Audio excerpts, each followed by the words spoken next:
Oi! Então, dessa vez eu vim aqui ler esse artigo nomeado Cultura do Medo. Esse artigo ele foi escrito pelo Janus Beer Mark Slate, foi publicado aqui na página dele do Medium no dia 16 de junho de 2019. Então, sem mais delongas, começar a leitura desse artigo aqui dele. Resenha do livro Confiança e Medo na Cidade, de Zygmunt Bauman.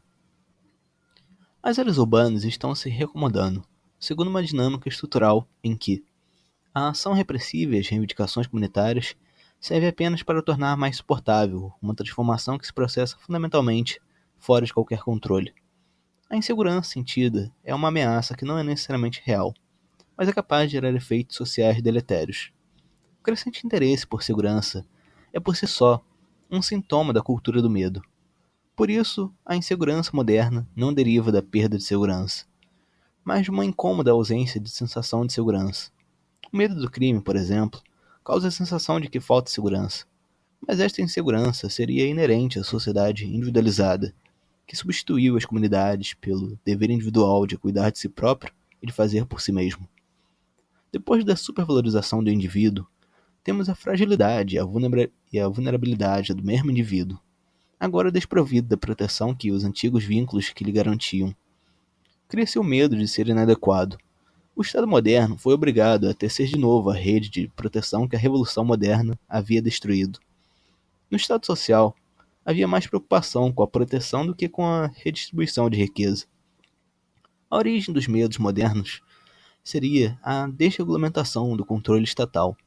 A substituição da irmandade pela solidariedade representa a substituição de laços naturais, que não podem ser refeitos por laços artificiais, que devem ser fortalecidos constantemente. Mas na pós-modernidade, mesmo as proteções artificiais da modernidade são desmanteladas. A solidariedade é substituída pela competição, onde os indivíduos se sentem abandonados a si mesmos. Os laços comunitários são corroídos, e o indivíduo se transforma num indivíduo de direito, sem que tenha alcançado necessariamente o status de indivíduo de fato. Na modernidade líquida, o maior medo passa a ser o da inadequação. As pessoas que fazem parte das classes perigosas ou subclasses estão privadas de utilidade funcional, mas aqueles que fazem parte das novas classes perigosas não estão apenas em excesso, eles se tornam permanentemente supérfluos.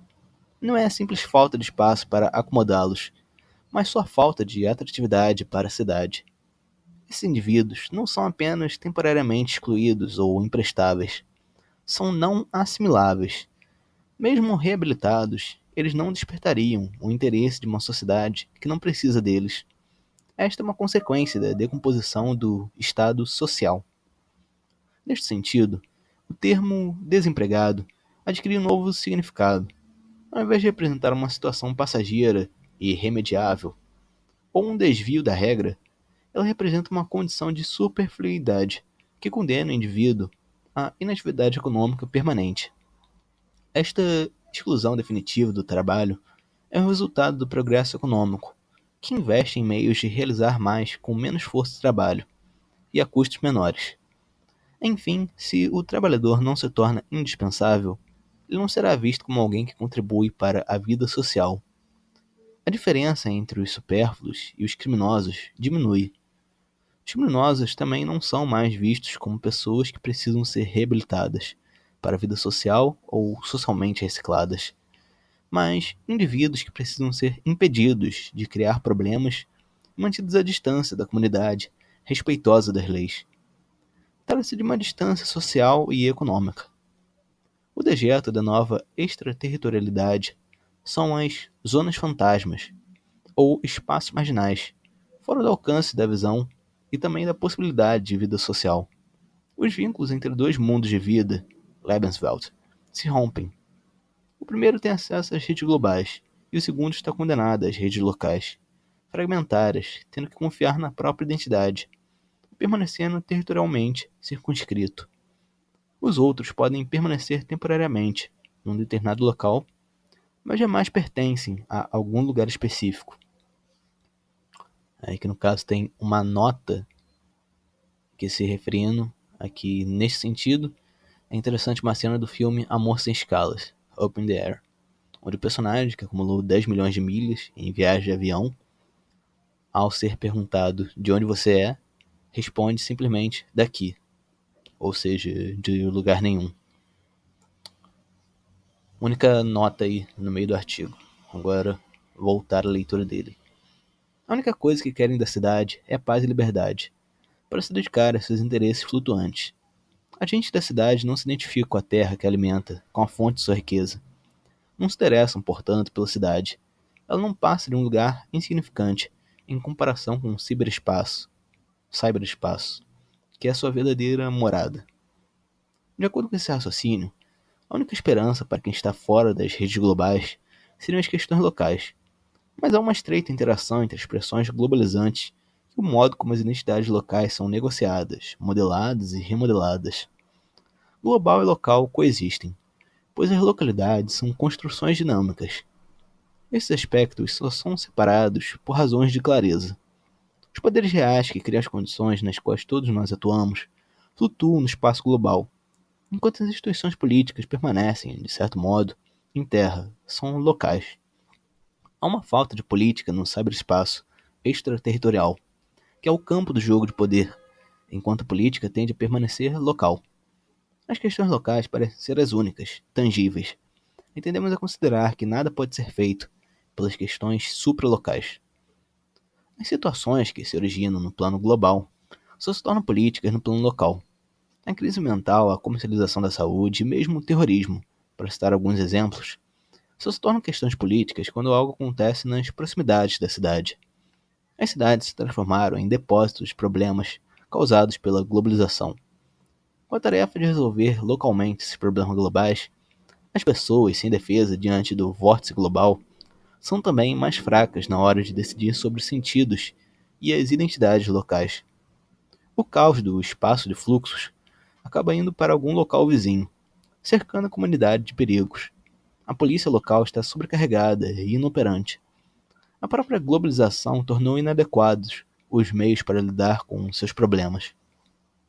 Isso não preocupa o operador global, porque quando algo o incomoda, ele pode sempre mudar de lugar. Isso não significa que a elite global possa desconsiderar o local onde vive e trabalha quando se trata de buscar pelo sentido e identidade. Como operadores globais, podem girar pelo cyberespaço, mas, como seres humanos, estão confinados de manhã à noite no espaço físico em que atuam, pois é nos lugares que se forma a experiência humana. Este confronto entre global e local aciona e orienta a dinâmica da cidade, na modernidade líquida. A cidade pode ser caracterizada como um espaço em que os estrangeiros existem e se movem em estrito contato. As intenções do estrangeiro são imprevisíveis. Ele é a variável desconhecida e por isso causa desconforto. São Paulo é um exemplo notável de cidade feita de muros, onde os que têm condições moram em condomínios que estão fisicamente dentro da cidade, mas social e idealmente fora. O que é dentro para um é fora para outro. Os moradores de condomínio estão fora da vida urbana, num gueto voluntário, nos quais os moradores dos guetos involuntários não podem entrar. As cidades, feitas para proteger as pessoas do perigo, paradoxalmente se tornaram os lugares mais associados ao perigo. A incerteza do futuro, a fragilidade da posição social e a insegurança da existência tendem a convergir para objetos mais próximos e assumir a forma de questões referentes à segurança pessoal. Neste ponto, a arquitetura e a urbanística contribuem para construir maneiras de proibir o acesso aos objetos desse medo. Para isso, criam-se espaços inatingíveis, que não podem ser confortavelmente ocupados, que não podem ser usados sem se estar sendo observado. Esta desintegração da vida comunitária leva à mixofobia, medo de se misturar.